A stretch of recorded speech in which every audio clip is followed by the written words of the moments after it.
complete beginner. Started with a bonsai kit of seeds. I've got loads of saplings I've dug out of the garden. Just like to understand what to do and what to do with the saplings. Okay. And see if I can get a few that can decorate the garden with. No problem. Just give that a good wedge in so that it's set in. If you had a bigger tree and a bigger pot, that'd be far easier, wouldn't it? Because you could really wedge it all the way through. Yeah, through the roots. Exactly. Yeah, and if it was in a terracotta or it was already in a ceramic pot, then you could find your drainage holes, couldn't you? You could hook through. You could hook through there. And then wire it back up through the drainage holes. Exactly. Yeah. I tend to use a tree to wind the wire around. And really, you shouldn't. You shouldn't, no, because you can damage the tree by doing that. So you can almost make a spiral and imagine the tree wasn't even there. Yeah. Absolutely. That was it. You did the right thing then with your finger. Then though, when you had your finger up there and you just made that little maneuver then, and that was it. Putting these back fairly hard at some point in the future. Yeah. So we'll not need 5 foot a tree. Do you see what I mean? It's only actually got. It's got one branch on this side, and then it's got everything else coming from the top just here. And then because it's a Scots Pine, it won't backbud very well on old wood. Therefore, when you're doing your cutbacks, you can't cut back to completely bare wood because it'll just die. Be a bit creative with the wiring, so everything drops down, doesn't it? Do you see what I mean? Yeah. So from just that top section there, you've got the long drops running down to this side, long drop running down to that side, just one branch at the bottom. So you see it starts around here and then goes under there, around and around this way. And the benefit of doing that, of course, is that these two wires can now act independently, can't they? So if I've got two branches here that I want to wire, so you can split them now. Look at that tree over there. Look, you can see that there's no branches coming forwards, about 2/3 of the height up. But at 2/3 of the height, branches actually start to come forwards, and you'll notice that on quite a lot of the trees. When we're looking at this little tree here, and we're not sure where the front is, we can see that there's a space here, but if you move it into this position here, you see the spread of the branches running all the way around the back. Look, they're all around here, so that gives me an indication that this is going to be the front.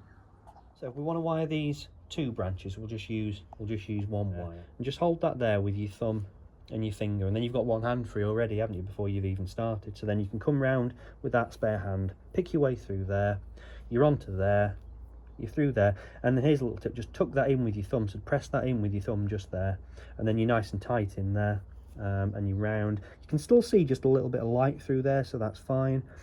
And through these buds, look, around here, over there, a little bit more.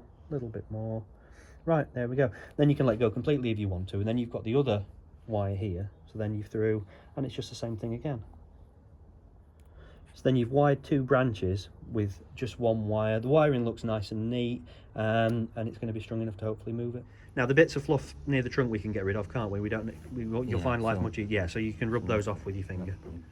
Yeah, round again, and then over the top through there. Yeah. Give that a wedge in with your finger to make it a little bit. There, your thumb. That's it. Perfect. Yeah. Okay. Great stuff. If we can avoid squashing that little bud, because it might be our friend later on. That might be. Yeah, we might do later on. Okay, and then you've got your hand free. You can make a start on the other one there. Yeah, great stuff. And then picking your way through.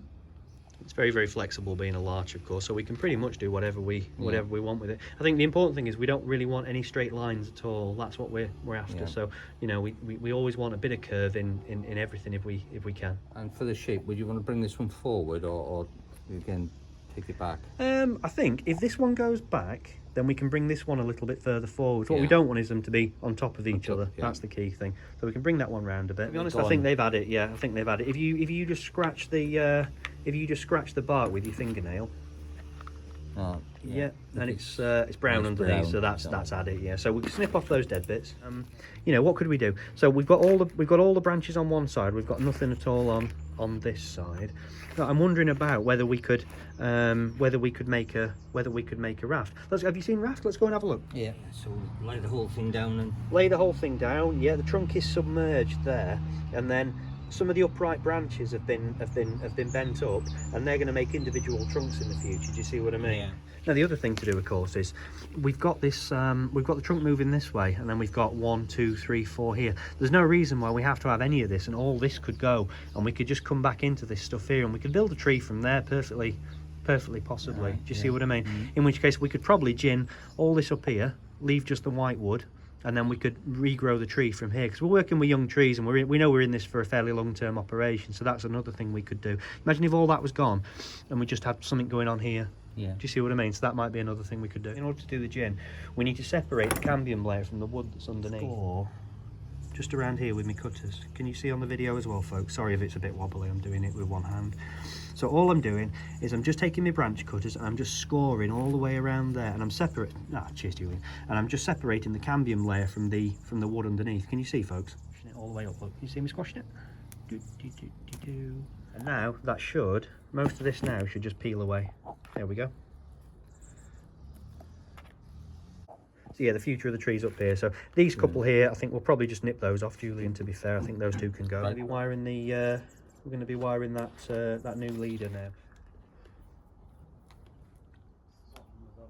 So it's a Pinus densiflora, which is a Japanese red pine. It's one of the things we can do. Phil, straight away, strip out all this stuff from inside here. We don't need any of that stuff. So that'll be scissors and just remove some of this stuff.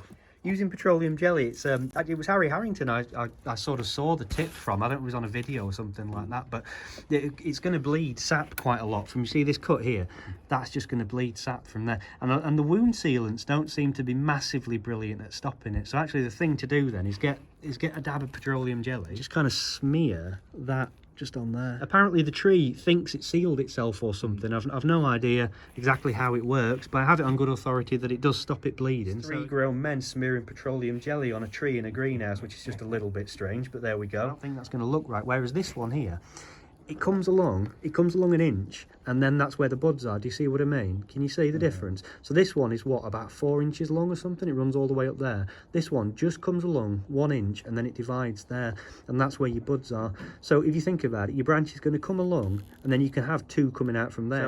And on top of that, this one's horizontal, nice and horizontal already, so we've less work to do.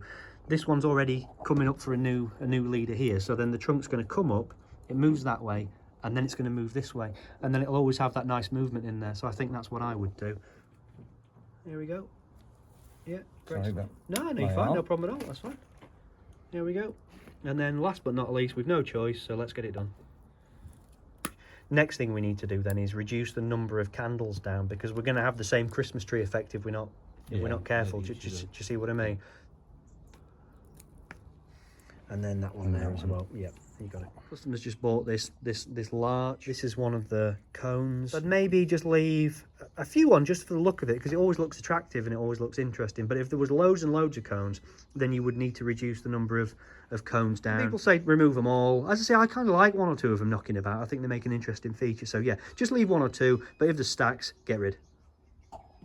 So there we go, workshop done. I think Julian had a lot of smaller starter plants that he wasn't quite sure what to do with. They were setting up the small starter plants just to give them some shape and some form, ready to grow on and develop.